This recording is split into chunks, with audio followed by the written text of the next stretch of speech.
Okay, I just wanted to talk to you a little bit about paw pad games and how awesome it is, because some of you probably haven't heard about it. So I just use this is just a little block of wood. You can use like one of those yoga blocks, although sometimes they're not heavy enough, but this is just a block of wood. It's got duct tape around it and a yoga mat glued on top. In any case, they used to have several YouTube videos, but I can never seem to find them, and they took several of them off.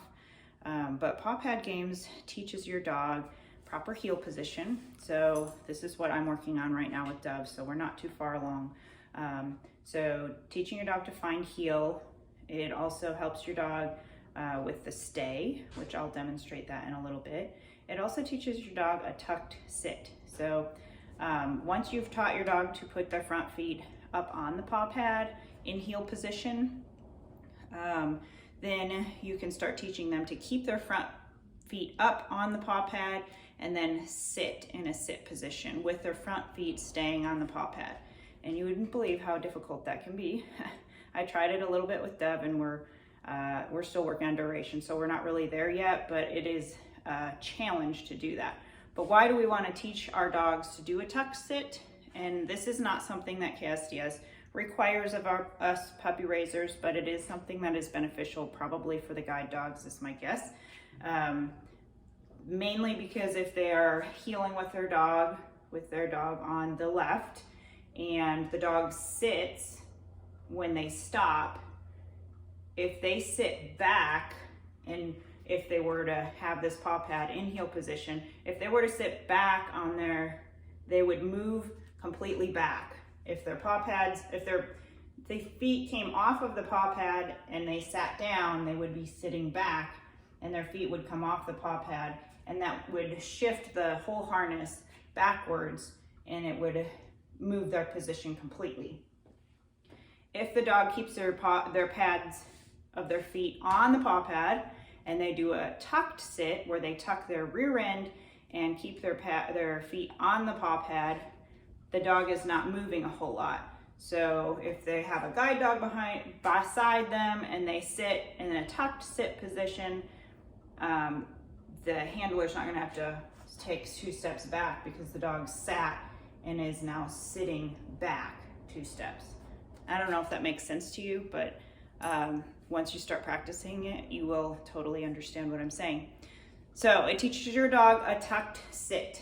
It teaches your dog a stay. It teaches your dog to find heel position. It gives your dog a target, a visual target to find and really understand where heel is. So currently with Dove, I'm working on finding heel position and really just working on duration. Before I work on a tucked sit and heel on the paw pad, I like to have duration for at least 10 seconds. So I get duration for 10 seconds before I start doing a sit or a down on the paw pad. The reason being is I don't want my dog offering all of these different behaviors like down and stand. That's the other thing you can teach your dog, is a really great stand.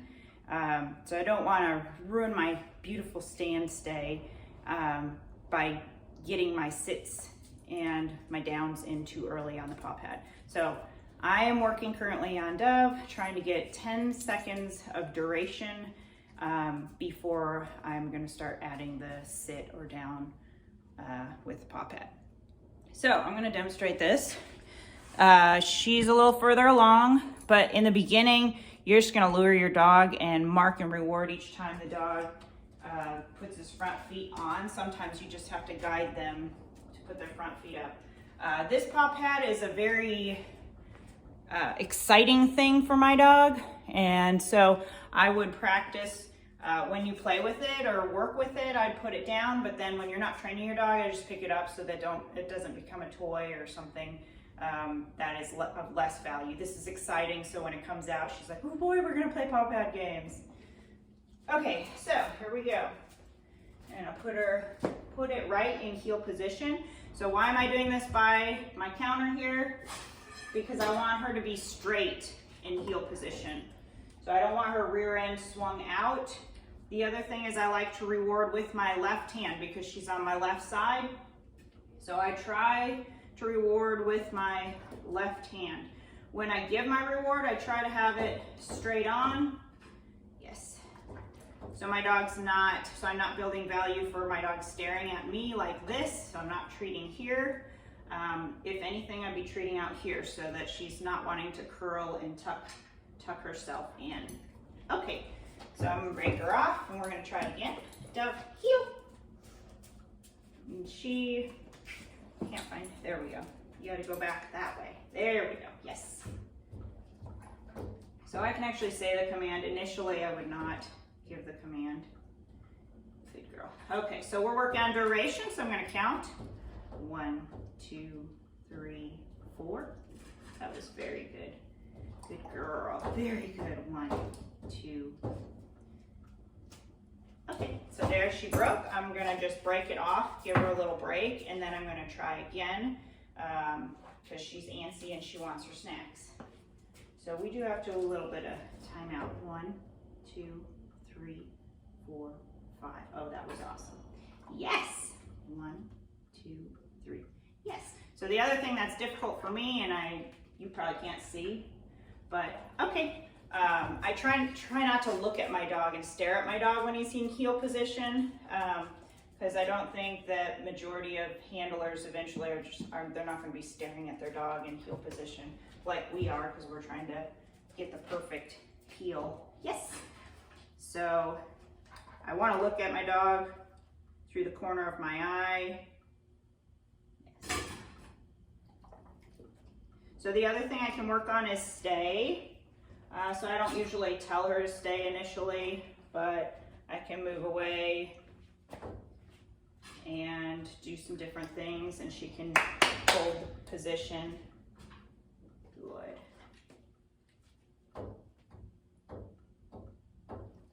Good. Okay.